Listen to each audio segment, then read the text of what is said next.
이사야 마지막 말씀입니다. 오늘 66장 1절에서 4절 한 절마다 좀 긴 말씀이 있어서 한 절을 좀 분리해서 나눠서 읽겠습니다. 드디어 66장 끝까지 왔습니다. 하나님께 영광입니다. 이게 감당할 수 있을까 했는데 우리 성도님들이 귀를 열어 청취해 주셔서 또 동참해 주셔서 감당할 수 있었습니다.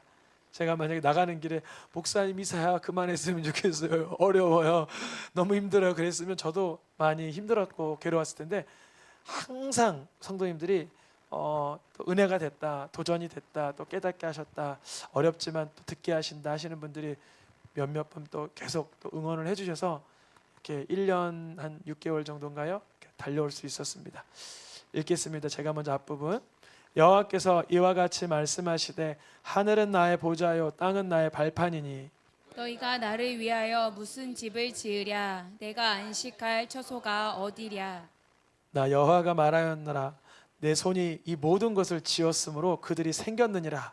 무릇 마음이 가난하고 심령에 통회하며 내 말을 듣고 떠는 자 그 사람은 내가 돌보려니와. 소를 잡아들이는 것은 살인함과 다름이 없이 하고 어린 양으로 제사 드리는 것은 개의 목을 꺾음과 다리염 없이 하며 드리는 예물은 돼지의 피와 다름이 없이 하고 분향하는 것은 우상을 찬송함과 다름이 없이 행하는 그들은 자기의 길을 택하며 그들의 마음은 가증한 것을 기뻐한즉 나 또한 유혹을 그들에게 택하여 주며 그들이 무서워하는 것을 그들에게 임하게 하리니 이는 내가 불러도 대답하는 자가 없으며 내가 말하여도 그들이 듣지 않고 오직 나의 목전에서 악을 행하며 내가 기뻐하지 아니하는 것을 택하였음이라 하시니라. 아멘. 남유다의 선지자 이사야. 저희가 작년 봄인가 여름부터 시작을 해서 1년이 넘는 시간을 이렇게 큰 그림을 그려왔어요. 우리가 이사야 하기 전에 미가 선지자를 통해서 이사야 선지자의 축속판을 한번 보고 시작했어요. 그래서 66장 이사야를 통해서 하나님의 구원과 심판에 대해서 다루어 왔는데요. 이제는 돌아오는 수요일 날 사순절이 시작됩니다. 그러면서 구정 연휴예요. 그날 어떻게 할까 하다가 다음 챕터가 하박국이긴 한데요. 바로 안 들어가고 사순절 첫날 개인 기도회로 하기로 했습니다. 더 의미가 있죠. 여러 이유가 있는데 하박국을 들어가는 첫날 구정 연휴라 소수가 모이면 그 첫 인트로를 같이 못 다뤄서 아쉽고 또 사순절이라는 의미가 있는데 하박국을 다루기보다 같이 그날을 개인 기도함으로 저도 연휴 기간에 조금 더 여유롭게 보내고 그날은 기도로 준비하면 좋겠다. 그래서 다음 주 수요일은 기도에 참석하면 될까요? 안 해도 뭐 무방할까요? 하면 더 좋겠죠. 사순절 첫날이고 의미가 있으니까요. 하박국은 다다음 주 제가 좀 더 준비할 시간을 갖고요. 하박국이 끝나면 누가 등장해요? 스바냐가 등장해서 남유다 선지자까지. 우리가 전에는 북이스라엘 선지자 있었고요, 포로기 선지자 있었고, 그래서 선지서를 다 다루게 되는 거예요. 험난한 여정이었지만 스바냐까지 하게 되면요, 하박국이 몇 장 안 되고 스바냐가 또 몇 장 안 돼서 한 3월, 4월 부활절 지나면 새로운 주제를 가지고 수요예배가 선지서가 아닌 또 다른 본문을 가지고 진행하려고 합니다. 저희가 그동안 이사야를 66장을 다루면서 어떤 이야기를 다루었나 한번 보면 누구누구 왕 시대였어요? 우시야 왕, 요담 왕, 아하스 왕, 마지막으로 히스기야 왕까지 이사야가 활약을 했다는 거죠. 그래서 이 왕들을 나열을 하면 대략 연수가 수십 년이 돼요. 7, 80년 정도 돼요. 그 같이 섭정했던 때도 있거든요. 같이 다스리던 때도 있고 하기 때문에 이거를 풀로 더할 수는 없지만 이사야의 활약 시간이 굉장히 길어요. 예레미야도 길었던 거 아시죠? 예레미야도 굉장히 길어요. 예레미야는 시드기야 왕 때 말미에 길었고 이사야는 예레미야보다 100년 전, 150년 전 사람으로 굉장히 긴 기간 동안 사역을 했어요. 그러다 보니까 왕궁 선지자, 왕궁을 드나드는 선지자로서의 소임으로 66장을 써내려 갔던 거예요. 그 내용은 이러했습니다. 66장 전체 내용을 살펴봤는데 우리가 이거 사실 1년 전에 했던 거예요. 한 번 더 반복하는 거예요. 1장부터 39장 마치 구약의 건수와 흡사하죠. 구약의 건수처럼 심판에 대한 이야기가 더욱 강하게, 물론 구약의 구원에 대한 이야기가 없는 건 아니죠. 물론 구약에도 구원이, 이사야 자체에도 구원을 내포하고 있으니까요. 그래서 그 분위기가 전체적으로는 심판에 대한 메시지가 강하였다면 이사야 40장에 들어가면서 신약 그리스도가 오신 것처럼 구원에 대한 얘기가 더 많이 등장하는 부분이 27장이 더해지면 66장입니다.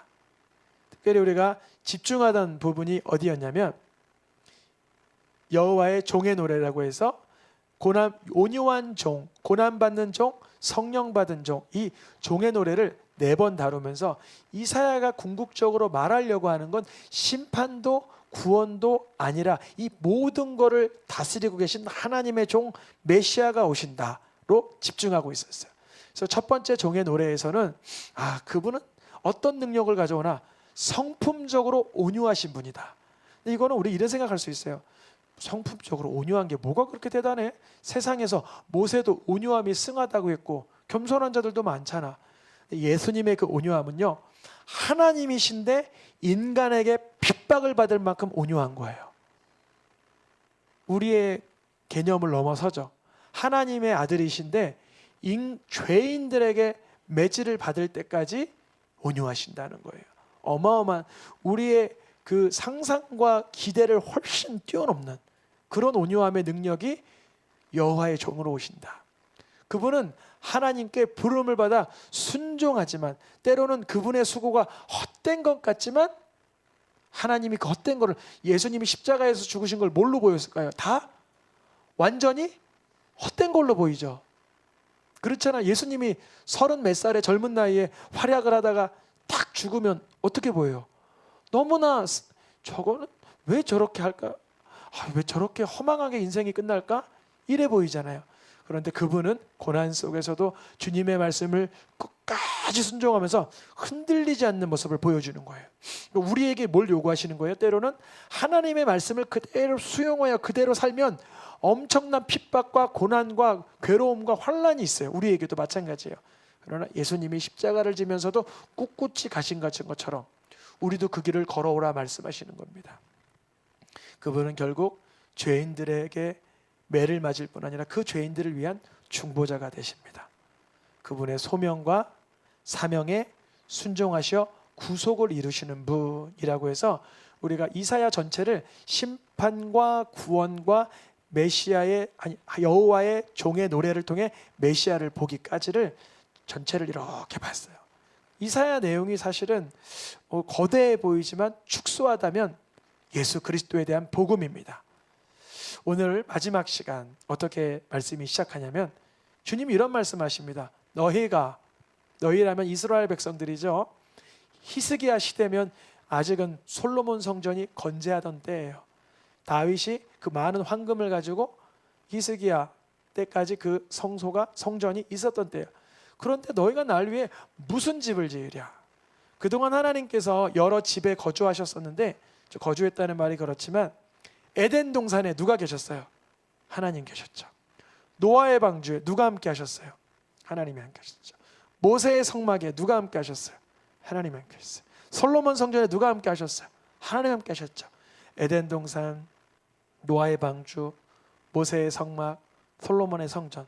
그런데 하나님께서 왜 너희가 나를 위하여 무슨 집을 지으랴? 이걸 왜 따지듯 물어보시는 거냐면, 그것이 에덴 동산이라도 말씀을 범한다면, 그것이 방주라도 나오게 된다면, 그것이 성소라도 하나님 아닌 우상을 섬기고 있다면, 그것이 성전이라도 하나님 아닌 이방왕을 섬기고 있다면 그것이 무슨 하나님이 거할 처소가 되랴. 주님은 도리어 어디에 거하고 싶으냐면 너무 중요합니다. 주님이 거하고 싶은 집은 가난하고 통회하는 심령에 찾아가고 싶은 거예요. 가난하고 심령이 뭐 하시는 분요? 통회. 가난한 게 뭘까요? 어떤 아이들 보면 이렇게 100원짜리 10개 딱 가지고 있으면 세상을 다 가진 것처럼 야 내가 100원 10개 싸 아무것도 두렵지 않아요. 근데 인생을 알고 물질을 알면 이제 수억 수천이 있어도 이걸로 내가 만족할 수 없다는 것도 알아요. 내가 얼마나 물질로 인해 만족을 못하고 물질로 인해 내가 행복할 수 없다는 내 사실을 찾아요. 그래서 가지고 있던 못 가지고 있던 항상 하나님 앞은 가난한 자인 거예요. 많이 가져도 빈 마음, 적어도 주님 앞에 풍족한 마음으로 나아가는 거예요. 주님 나는 심령이 가난하고 아무것도 가지지 오늘이라도 부르면 알몸으로 가야 될 나이오니 주님 내 마음 가운데 주를 두려워함과 경외함과 통회하는 마음을 주셔서 성령 가운데 주님을 모시게 하여 주시옵소서. 하나님의 말씀을 듣고 떠는 자 이게 뭐 벌벌벌벌벌 아무것도 못해서 정신없어지는 게 아니에요. 하나님의 말씀을 듣고 주님을 경외하는 거예요. 우리가 어디 기업을 들어가든 군대를 들어가든 어디 뭐 병원을 가든 의사 말에 떨든 선임병에 떨든 아니면 저기 상사 말에 떨든 선배 말에 떨어요. 근데 우리가 정말 떨어야 되는 대상은 하나님의 말씀인 거예요. 하나님의 말씀에 경외하고 떨 수 있는 사람은 사람의 눈치와 사람의 눈총을 보지 않아요. 하나님의 말씀 때문에 사는 거예요. 그러니까 하나님의 말씀 때문에 살고 그것 때문에 떨고 경외하고 가난하고 통회하는 자들은 하나님이 그 사람을 돌보아주는 집으로 쓰신다는 거예요. 이게 너무 중요한 말씀이에요. 우리 새생명도 지금 수요 예배야 자리가 여유가 있지만 주일날 간혹 예배당 자리가 비좁을 때면 공간을 어떻게 확장해야 되나. 제일 중요한 확장 내 마음의 심령의 확장이에요. 주님 내 마음에 와 주시옵소서. 그 의자 뭐 2개 3개 더 깔도 안 불편하게 예배 드릴 수 있는 거예요. 주님께서 물어보시는 거예요. 너희가 나를 위하여 무슨 처소, 무슨 성전, 무슨 예배당, 무슨 성막, 무슨 에덴 동산을 이렇게 만들 수 있으랴. 나는 심령이 가난하고 통회하며 하나님의 말씀을 듣고 경외하는 자들을 찾고 있다 그러시는 거예요. 그런데 사람들은 알아요. 나 소 드리고 있잖아요. 나 어린 양 드리고 있잖아요. 예물 드리고 있는데요. 분양하고 있는데요. 야, 너 수요 예배 드릴 때 보니까 살인하고 있던데? 마음에 미움이 있던데? 너 금요 예배 드리는 거 보니까 개의 목을 꺾음같이 그냥 대충 드리던데? 부르지도 않던데? 너 예물을 드리는데 하찮은 것만 드리던데? 너 분양을 해도 그냥 우상에게 알라딘 램프에다가 분양하는 것처럼 분양하던데? 너는 자기의 길을 택하고 항상 너가 원하는 너가 기뻐하는 것만 택하던데? 가증한 거를 기뻐하던데? 주님이 그러시는 거예요. 지금 예배 안 드리는 사람에게 얘기하는 것 같아요? 예배 드리는 사람한테 얘기하는 것 같아요? 드리는 사람한테 얘기하는 거예요. 그러니까 충격인 거예요. 이사야가 여기에 충격을 먹는 거예요. 아모스 선지자가 여기서 충격을 먹는 거예요. 나는 제사도 짓고 번제도 짓고 수천 수만의 소양도 하나님은 원하시는 게 아니라 중심을 원하신다. 애통하는 마음과 가난한 심, 전심을 원하시는 거예요. 그래서 저는 가끔 성도님들에게 도움이 될런지 모르지만 예배 드릴 때 딴 생각 들 때 있어요, 없어요? 그러면 어떤 분은 적극적으로 이래. 딴 생각 들어요? 그러면 그 생각 났다. 났어. 딴 생각 내가 지금 무슨 생각하고 있었지? 내가 이 생각하고 있었지. 맞아, 난 이 생각하고 있었어. 딴 생각. 거기 집중을 해버려요. 심지어 여기에선 대부분 다 보이는데 그러시는 분들이 계세요. 그러면 저는 안 두렵지만 하나님 두려우신지 알고 깨닫길 축복합니다. 왜냐하면 하나님은요, 세상에서도 최소한 선임병이 있거나 선배가 있거나 뭐 의사 만날 때 의사가 저기 질병의 상태가 이렇고요 저렇고요 하면 이렇게 할 수 있어요? 뭐 얘기하세요. 나는 지금 바빠요. 할 일이 있고 찾아볼 소식이 있네요. 이럴 수 있어요? 그러면 의사가 저기요 지금 중대한 병 이야기하고 있는데 좀 들어보세요. 그러겠죠. 하나님의 말씀과 예배와 기도를 하는데 살인하는 것처럼 계목 꺾는 것처럼 돼지 피 다루는 것처럼 우상을 향하는 것처럼 그런 예배를 드리고 있다는 거예요. 그런 예배자를 하나님 어떻게 다루시나 보세요. 그렇게 예배 드리냐? 그래, 내가 이제 너 유혹받을 거 계속 줄게. 이런 거예요. 나는 쇼핑몰에서 이거 좋은 거 봤는데 갑자기 머릿속에 딱 떠오르는 거예요. 그래서 쇼핑몰에 있는 게 예배 시간에도 갑자기 보고 싶어요. 그래서 막 찾고 싶어. 그래서 나 이거 나 끝내줄 것 같은데. 평생 유혹될 거를 계속 주시는 거예요. 주님이 그래 너 하나님보다 그거를 계속 마치 아내가 있고 남편이 있는데 다른 사람에게 외도하는 눈빛을 주는 것처럼 그런 상태가 지속되길 내어버려 두시는 거예요. 그리고 그 사람이 또 그런 사람이 신기한 건 또 두려움은 굉장히 많아요. 유혹이 잘 받는 사람은 또 모두 많아요. 엄청 두려워요. 잘못되지 않을까? 이거 잘못되지 않을까? 그래, 거기 잘못되지 않을까? 염려와 둔심에 그냥 내버려 두는 거예요. 왜 그럴까요? 해결책이 없으니까.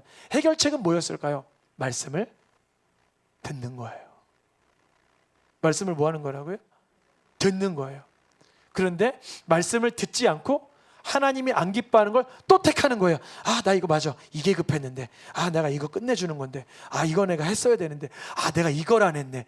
여기에 유혹되고 여기에 염려하고 여기에 두려워해서 말씀을 듣는 그 순간마저도 악을 행하고 듣지 않고 대답도 안 하고 하나님이 안 기뻐하는 걸 계속 택하는 거예요. 그래서 간혹자가 이러잖아요. 아멘 합시다. 그러면 아멘 좀 해주시면 좋은데 하나 봐라 그래요. 하나 봐라 막 그래요. 막 눈에서 막 열이 나고. 아멘 하셔도 하나님 기뻐하시는 줄 믿습니다. 제 말에 아멘 해달라는 게 아니라 말씀이 선포될 때 재앙의 말씀도 아멘, 축복의 말씀도 아멘인 거예요.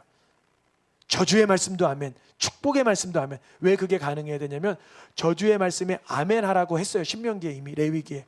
그래야만 하나님을 경외할 수가 있는 거예요. 또 축복의 말씀에 아멘 해야 돼요. 주님의 자비함을 들어야 되는 거예요. 하나님은 말씀으로 뭐하는 자들? 떠는 자들, 진동하는 자들. 성경에 있죠. 땅을 진동하라 그러잖아요. 땅은 뭘 뜻해요? 우리의 심령을 뜻하고 사실 일본 뭐 히로시마 어디에서 뭐 진도 9.0 진동보다 심령에 진동하는 게 훨씬 힘든 거예요. 지진 났는데 뭐하고 보니까 도둑질하고 있더라고. 도둑질. 훔쳐야 된다는 거야. 이미 지진 난 김에 다 훔쳐먹겠다는 거예요. 지진은 났지만 어디가 안 흔들리는 거예요? 마음이 안 흔들린 거예요. 여러분 우리가요 이걸 깨달아야 돼요. 하나님 66장의 이사야 말씀을 통해서 내가 떨리게 해 도와주옵소서. 내가 진동하게 하여 주옵소서. 주님 앞에 무릎 꿇게 해 주옵소서. 늘 들었던 말씀 수요일 목사님 오늘따라 목소리 굉장히 크시네. 좀 작게 좀 하시지. 이러지 마시고 진심으로 주님을 경외할 수 있게 축복합니다. 그러면 이럴 거예요. 옆에서 왜 안 하던 아멘을 해? 나가. 왜 안 하던 아멘을 해? 나가. 여호와께서는 영광을 나타내서 너희 기쁨을 한번 보여주기나 할까 보자. 이렇게 놀린다는 거예요. 너희 형제가 말씀으로 인하여 떠는 자들을 미워하게 되고 말씀을 경외하는 자를 쫓아내려고 하고 말씀을 경외하는 자들을 웃기게 만든다는 거예요. 여기서 만약에 아멘 하다가 옆에서 왜 이럴까 이래도 아멘 끝까지 하셔도 돼요. 그 사람이 살아남는 거예요. 오히려 누가 수치를 당하리라? 형제를 미워하고 형제를 쫓아내며 형제를 함부로 당하는 자는 결국 뭘 당하리라? 수치를 당하리라. 하나님의 말씀으로 다른 사람이 나를 어떻게 쳐다볼지언정 두려워할 수 있기를 축복합니다. 그때 떠드는 소리가 들려요. 목소리가 들려요. 무슨 목소리인가? 이사야가 들어보니까 하나님께서 원수에게 보응하는 소리래요. 어디선가 숙톡 하는 소리가 들리는데 알고 보니까 하나님께서 보응하는 목소리예요. 주님은 65장에서도 반드시 뭐 하신다 그랬었어요? 보응하신다. 근데 왜 보응하실까요? 왜 보응하시냐면 지금 누구에게 보응하신다는 얘가 굉장히 중요한데요. 그냥 세상에 예수 안 믿고 하나님 모르는 넌 크리스찬을 말하는 게 아니라 그랬죠. 지금 분위기는 뭐냐면 하나님을 예배하면서 하나님을 예배하는 게 아닌 세상 우상을 분양하고 세상적으로 예배하던 자들을 부흥한다 하시는 거예요. 이해하시겠죠? 종교심으로 예배하고 습관적으로 그냥 몸에 밴 대로 아무런 가난한 마음이나 애통하는 마음이 없이 몸만 와 있고 마음은 어딘가 딴 데 가 있고 여행지에 가 있든 쇼핑몰에 가 있든 어디 식당에 가 있든 다른 데 가 있는 거예요. 그러니까 중요한 게 오늘날 같이 정말 빠르게 정보가 흘러가고 다양한 우리에게 몸에 경험이 있는 시대에는요 예배에 나왔을 때요 주님 앞에 전심을 드리게 해달라고 구하셔야 돼요. 인격적으로. 안 구하면 거의 불가능해요. 그냥 와서 저절로 드려지진 않아요. 그렇게 되기 위해선 기도가 쌓여야 돼요. 우리들의 기도가 쌓여야 돼요. 그래서 예배당이 하나님의 임재로 가득 차야 돼요. 그러면 누군가 딴 생각하다가도 그 몽롱한 마음을 성령께서 불로 태워버리세요. 그런 역사가 있길 축복합니다. 보응하리라. 주님의 역사는 해산하기도 전에 진통하기도 전에 고통하기도 전에 해산하며 낫고 순산케 하신다 주님의 역사는 빠르고 형통하고 분명하다는 것입니다. 이 사건은 사도행전의 초대교회가 처음에 잉태한 장면을 드러내는 거예요. 오늘 어느 한 가정에서 출산이 있었는데요, 이 말씀을 묵상하면서 계속 기도하게 하시는 거예요. 주님, 고통과 진통이 없게 해산하며 순산하게 하여 주시옵소서. 주님이 역사하신 줄 믿습니다. 매 순간마다 주님이 말씀을 주시고 깨달음을 주시고 감동을 주시고 예언을 주시고 통찰력을 주시고 선포를 하게 하십니다. 주님께서 말씀을 두려워하고 하나님의 뜻대로 살고자 하는 자들에게는 즉시 순산하게 하는 축복을 허락하신 줄 믿습니다. 하나님은 아이를 갖도록 하시고 태의 문을 닫지 않고 여시는 분이에요. 이 사건은 육적인 아이를 내가 10명 낳냐 이런 개념이라기보단 하나님의 나라의 확장성을 얘기하는 거예요. 근데 그 확장성이 이제 얼마나 정말 가열되는가. 예루살렘을 사랑하는 자들이요, 예루살렘을 사랑한다는 어떤 의미가 있냐면 예루살렘의 토지를 사랑한다는 의미보단 예루살렘의 뜻이 뭐예요? 하나님의 평강이 있는 도시예요. 이 마음에 어디요? 마음에 하나님의 평강이 있기를 원하는 자들이요, 이렇게 말하는 거예요. 주님, 내 마음의 평강, 아무리 좋은 차, 아무리 좋은 집, 아무리 좋은 옷, 아무리 좋은 음식, 아무리 좋은 사람 만나도 그 사람 마음에 평안은 하나님 주시는 거예요. 최고의 수투, 최고의 레스토랑, 최고의 연예인, 최고의 집, 자동차, 시계, 벌이, 명예 다 있어도 불안한 거예요. 여러분, 더 많은 걸 가질수록 더 불안한 거 혹시 아세요? 많이 안 가져봐서 잘 모르세요. 어떤 사람이 그래요. 제가 물어보니까 정말 그러더라고요. 그렇게 많이 가지셔서 걱정 안 돼요? 어떻게 하셨냐? 저는 주머니에 10,000원짜리 3개만 있어도 빠질까 봐 되게 두렵더라고요. 그래서 빨리 아이들 주든지 이게 엄마 주든지 어디 과자를 사 먹든지 해야 되는데, 많이 가지고 있으면 불안하지 않으세요? 불안하죠. 건강도 막 근육을 딱 길러놨어요. 이 사람 맨날 왜 갈까요? 불안한 거예요. 이거 사라지지 않을까, 명예가 사라지지 않을까, 인기가 너무나 불안한 거예요. 최고의 평안은 하나님의 평안을 받는 것입니다. 그때 그 속에서 그 성읍이, 그 심령이 기쁘고 즐겁고 기쁘고 즐겁고 기쁘고 만족하고 기쁘고 즐거운 거예요. 세상의 걸로 아무리 나 기쁘고 즐겁고 기쁘고 즐겁고 해도 그거는 제한선이 있어요. 왜냐하면 영적인 그릇을 못 채우고 들어가거든요. 결국 영적인 그릇을 채우고 들어가야 되는데 육적인 걸로만 채워봐야 밑에 공허함이 더 많아져요. 세상적인 걸 이만한 걸 채우면 영은 이만큼 또 채워야 돼요. 세상 거를 이만큼 채우면 영은 또 이만큼 채워야 되는데, 성령으로 채우지 않고 세상 걸로 채우면 염려가 이만큼 늘어나는 거예요. 예루살렘을 뭐 하는 자요? 사랑하는 자. 예루살렘을 사랑한다는 건 물론 이스라엘 백성들을 향한, 유대인들을 향한 사랑도 말하겠지만 하나님이 주실 그 평강을 사랑하는 자들이요, 기뻐하고 즐거워하라. 그러한 자들에게는 평강을 강같이, 영광을 신의 같이 부어주시고 안아주시고 안겨주시고 놀게 할 것이다. 신앙생활 재미있게 하실 수 있기를 축복합니다. 어떻게 하는 거가 재미있는 걸까요? 하나님 경외하다가 영광을 바라보고, 하나님 말씀 순종하다가 축복을 누리며, 하나님 말씀에 회개하여 회복을 경험하는 것이 노는 건 아닐까요? 마치 어머니가 자식을 모함같이, 얘야 괜찮아? 다친 데는 없고? 괜찮냐? 위로해 주시고 위로해 주시고 무성한 기쁨을 주신다는 거예요.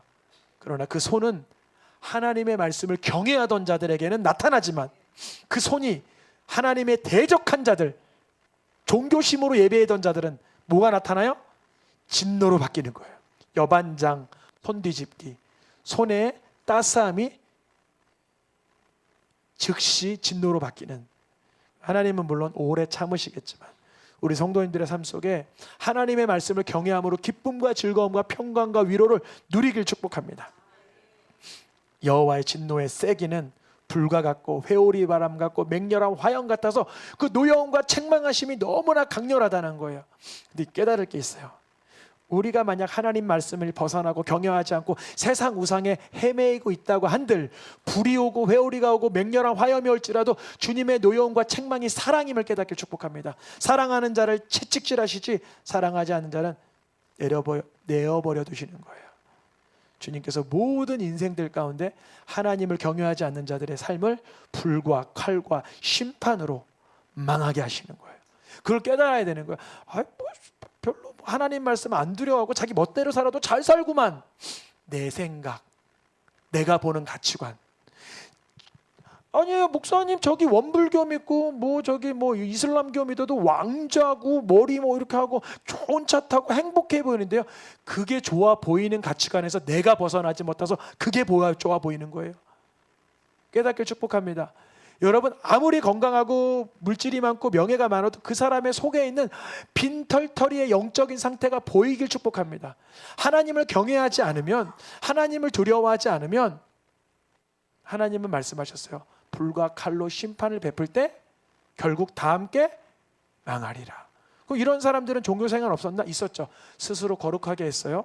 구별하게도 해봤어요. 정결하게도 해봤어요. 근데 돌아가서는 가증한 삶을 사는 거예요.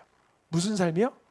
성경 말씀 그대로 가증한 삶. 어떤 사람 예배 잘 드렸다 하면서 집에 가면 또 세속적으로 악하게, 교활하게, 교만하게, 완악하게, 탐욕스럽게, 정욕스럽게, 이기적으로, 자기중심적으로, 절대 이타적일 수가 없고 절대 하나님의 말씀에 일상에서 공감이 안 되는 거예요. 그러면 어떻게 돼요? 주여, 내가 예배 시간에 오늘 말씀 들은 하나님의 말씀을 두려워하고 떨고 심령이 가난하고 통회하며 자복하는 자를 기뻐하시고 그를 주님이 보호하실 자로 택하셨다고 하니 나를 그렇게 도와주시옵소서. 그런 사건이 이스라엘 유대인 역사에서 자꾸 희석되니까, 희박하여지니까 주님은 이제 이사야에게 놀라운 예언을 주고 66장을 마치십니다. 얘야, 이사야야, 앞으로는 언어가 다른 민족들을 모을 거야. 이거 기원전 몇 년에 쓴 거냐면 700년에 쓴 거예요. 예수님이 이 땅에 오시기 700년 전, 오늘로부터는 2726년 전에 쓰인 거예요. 그때 하나님께서 유대인들, 아브라함의 자손뿐 아니라 문나라는 여러 나라, 언어가 완전 다른 자들이 무엇을 볼 거다? 하나님의 영광을 보게. 그게 초대교회의 성령 강림 사건에 수많은 그 이스라엘 주변국들이 와서 하나님을 찬양함과 기도함을 보게 됐죠. 하나님의 명성을 한 번도 듣지 못한, 하나님의 영광을 한 번도 보지 못한 자들에게로 주님은 그들을 파송시키는 거예요. 어디죠? 에베소 교회, 안디옥 교회, 소아시아 교회, 마케도니아 지역 교회, 그리스 지역, 로마 교회로, 스페인 교회로 보내는 거예요. 하나님의 영광을 뭐하기 위해서? 전파하기 위해서. 그런 일들이 있을 거라고 이미 이사야가 1장부터 말씀을 쭉 써가면서 하나님의 심판과 구원과 여호와의 종의 노래를 통하여 메시아가 오시면 어느 정도의 구원이 나타나나, 유대인들의 경계선을 넘어버리는구나, 이걸 보게 하시는 거예요. 오늘날 보면 그 일이 일어났습니다. 우리에게까지 온 걸 보면요, 우리는 한국말로 편안하게 읽고 있지만 처음에는 영어로 들어오고 그것이 독일어나 또 라틴어로 들어오고 번역하고 한자로 번역되고 한글로 번역되고 우리에게 이렇게 쉬운 말로 되기까지는 100여 년의 역사가 걸렸어요. 하나님의 말을, 언어를 전혀 다른 민족을 주님이 모으신다는 거에 우리가 해당 사항이 됐던 거예요. 우리 가운데서 주님이 누구를 찾고 계세요? 제사장을 찾고 계시고 그 가운데서 레위인을 찾고 계세요. 제사장이 뭘까요? 예배 집례하는 사람. 레위인은 뭘까요? 말씀 전하는 사람, 말씀을 가르치는 사람, 예배를 돕는 자들을 말하죠. 마치 이스라엘 자손이 여호와의 집에 예물을 드림같이 이제 이방 백성들이 이스라엘 백성들을 하나님께 드리게 되는 사건이 되는, 이게 말씀의 구조가 신기하죠? 이스라엘 백성들이 하나님 앞에 예물을 드림처럼 이방 백성들이 이스라엘 사람들을 하나님께 드린다는 거예요. 뭘까요? 그리스도인들이 유대인들을 복음을 전하여 하나님께 드린다는 거예요. 새생명교회가 지금 그 일을 하고 있습니다. 혹시 알고 계세요? 지난해 1년 동안 모아진 이스라엘 선교원금을 보내기 위해서 어저께 나리아 목사님과 카톡을 주고받았어요. 페이스북에서 하는 톡을 뭐라 그러죠? 메신저를 주고받았어요. 목사님, 한국의 새생명교회입니다. 지난 1년 동안 이스라엘 선교원금을 모았습니다. 지난해 왜 그 송금 계좌와 변함이 없으십니까? 할렐루야! 하나님께서 또 새생명교회 천사들을 붙여주셔서, 영어로 쓴 거예요. 근데 번역을 해줬어요. 그래서 너무나 감사합니다. 할렐루야! 이게 몇 년 동안 새생명교회에서 이렇게 거의 몇 년이죠? 한 7년 정도 이렇게 8년 정도 됐는데 9년 됐나요? 그러니까 계속적으로 선교를 하고 있는데 올해는 1월에 제 생일에 해피 버스데이 투유도 보내주셨어요. 원래 말이 짧은 목사님이세요. 한마디 딱 와요. 그럼 제가 감사합니다 이렇게 길면 사트 하나 딱 눌러주세요. 이번에도 우리 새생명교회에서 2주 안에 다음 주가 바로 구정이라 한 번 보내려면 1시간 2시간 걸려요. 막 서류도 갖다 내고 뭐 해외 송금이라서 이스라엘로 보내는 건 뭐 정관도 가지고 와라 뭐 가져와라 할 게 많아서 2주 안에는 보내드리려고 합니다. 그러니까 너무 감사합니다. 이방인들이 유대인들을 하나님께 뭘로 드릴 것이요? 예물로 드릴 것이요. 또 그 가운데서 하나님은 제사장과 예언인들을 차릴 것이라. 원래 우리가 어떤 존재였어요? 에베소서에 말씀에 우리는 대한민국 사람, 조선 사람은 그리스도 밖에 있었고 이스라엘 나라 밖에 있었고 언약의 외인이었고 세상에서는 별 소망도 없는 하나님도 없던 자인데 이제 우리가 하나님과 가까워지고 아버지라고 부를 수 있는 이유는 한 가지, 예수님이 우리를 위해 피 흘리심을 믿었기 때문에. 더 이상은 너희가 누구가 아니요? 외인이 아니요 이스라엘 나라 사람의 나그네가 아니요 하나님의 성도들과 동일한 하나님 나라의 시민, 하나님 나라의 권속이 어려운 말이지만 가족이라는 거예요. 가족, 하나님의 가족. 우리도 이제 구약의 신약의 사도들과 구약의 선지자들의 터 위에 세우심을 입었어요. 어떻게 접붙임 받았냐면 예수 그리스도께서 우리의 모퉁이 돌이 되어서 우리가 복음을 받을 수 있는 길을 열어주신 거예요. 사도 바울뿐만 아니라 사도 베드로도 말합니다. 전에는 우리가 로암미, 로루하마였어요. 호세아의 말을 빌어서 말하면 로암미, 백성이 아니다. 로루하마, 긍휼을 얻지 못했다. 그러나 이제는 암미요, 루하마라, 즉 하나님의 백성이요 긍휼을 얻은 자라. 누구를 인하여? 예수 그리스도를 통하여. 그래서 이사야는 예수님이 어떤 모습으로 오실 것까지 선명하게 봤던 선지자예요. 그는 마치 어린 양이, 도축장에 끌려가는 어린 양이 아무 말 없이 털깎음 받고 죽는 것처럼 죽을 자가 오는데 그분이 메시아다. 메시아를 본 거예요, 이사야가. 근데 그분은 죄인을 위하여 중보하더라.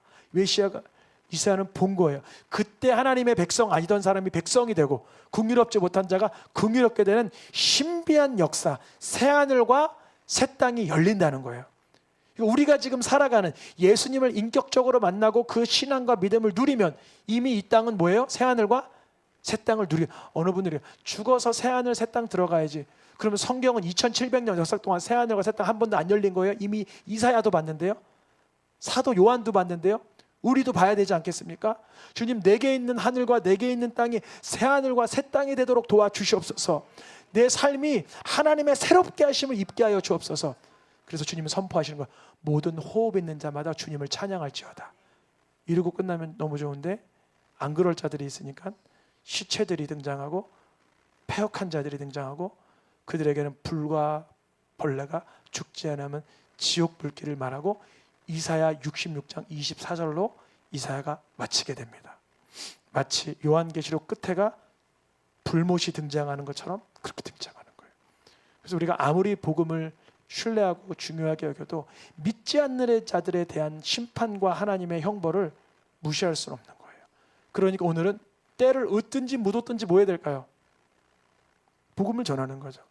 내가 이 사람이 오늘도 살아있을 거라고 확증할 수가 없고 내가 다시 이 사람을 만날 수 있으리라는 보장이 없는 거예요.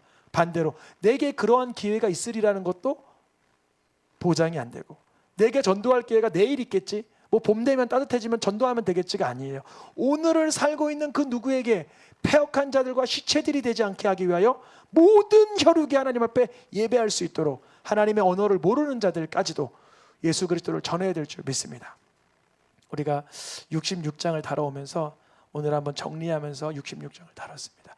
결국 이사야는 열방 선교, 이방 선교에 눈이 뜬 선지자였던 거예요. 그래서 다른 말로 많은 선교사님들이 제일 좋아하는 선지자가 이사야라고 하더라고요. 왜냐하면 이사야가 뭘 봤기 때문에? 열방 선교의 그 환상을 봤기 때문에. 우리 새생명교회 성도님들도 삶의 모든 현장이 복음의 현장 될 수 있기를 축복합니다.